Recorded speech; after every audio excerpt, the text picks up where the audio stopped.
of the concepts behind attachment parenting, a controversial American approach to raising a child that's gaining popularity here in the UK. When Time magazine released its controversial cover earlier this year of a mum breastfeeding her 3-year-old son, attachment parenting was thrust into the spotlight. And with at least 30 support groups now up and running in the UK, it's generating more British headlines than ever. The practice centres on 3 Bs: breastfeeding, baby wearing and bed sharing, with celebrity fans including Alanis Morissette and Alicia Silverstone. But despite its growing popularity, attachment parenting continues to divide opinion. With me now is mum Michelle Matasini, who uses attachment parenting to raise her 4-year-old and 2-year-old daughters. And alongside Michelle is parenting author and mum Liz Fraser. Welcome to you both. Thank you. Michelle, what drew you to this style of parenting? Well, it was a little bit clumsy, actually, the way I came across it, because I had never heard of attachment parenting until my daughter was about 5 weeks old, and she couldn't sleep. Every time I put her down, she would cry. And, of course, I wanted to hold her, and when I did and she slept in my arms, that just felt wonderful. But, you know, all this kind of social chatter in my head was saying, you can't do this, you'll make your child over-dependent on you, you'll make her clingy, and she needs to learn independence.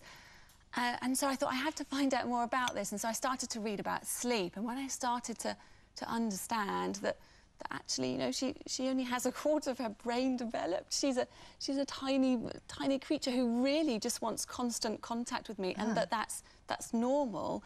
Then I suddenly thought, gosh, all my instincts are being validated here, so it is okay to do these things. And so finding ways to support that, and it was a huge relief to feel that I could keep my baby close, and that was what she wanted, and it made me happy what too. you very much felt was your instinct. Now, could you just take us through the 3 Bs? Let's start with the breastfeeding. Okay.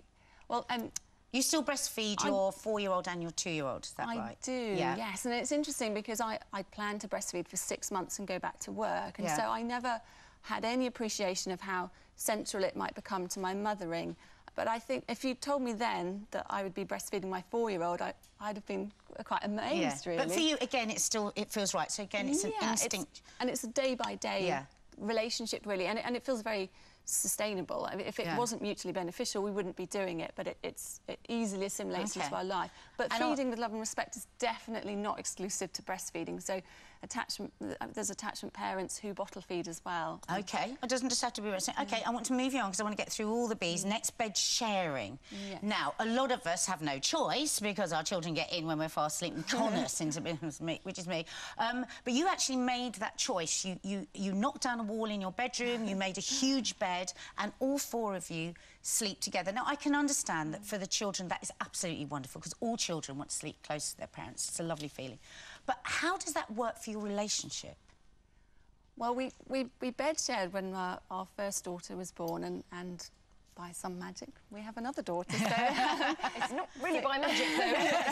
I think we all know that. So clearly it doesn't totally stop. And is your husband all right with that? Because I've got some friends that do attachment parenting, and I'm OK to say this because they're out of the country at the moment. Now, she is very, very happy, but I've seen him slowly turn to ash and bone.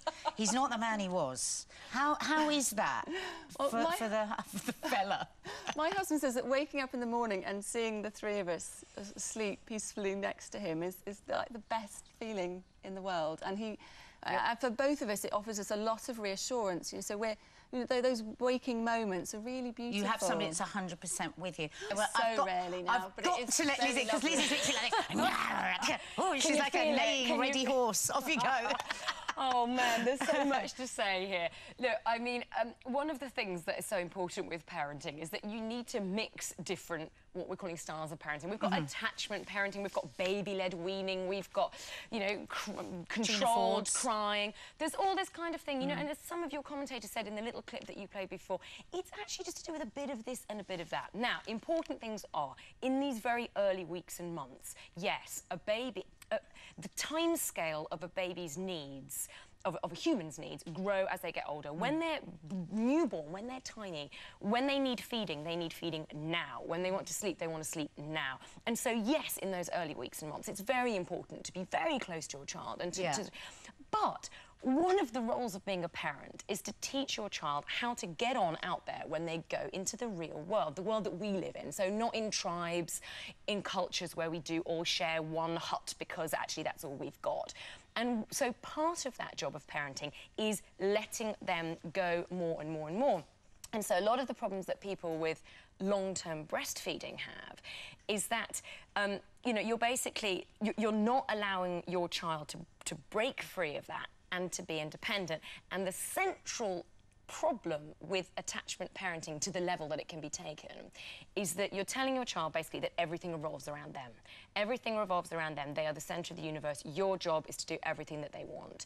And they are going to go out there one day, and guess what? The world doesn't revolve around them. And that's going to be a heck of a shock for that child. And lastly, the husbands, I mean, and the sex life, and the wives as well. I mean, I'm sorry, I have 3 children, I've got to stop. I'm loving your passion, but I've got to stop. And what's been great is 2 very, very different opinions. So hopefully, thank you so much for coming in, both of you, and hopefully the debate will continue at home.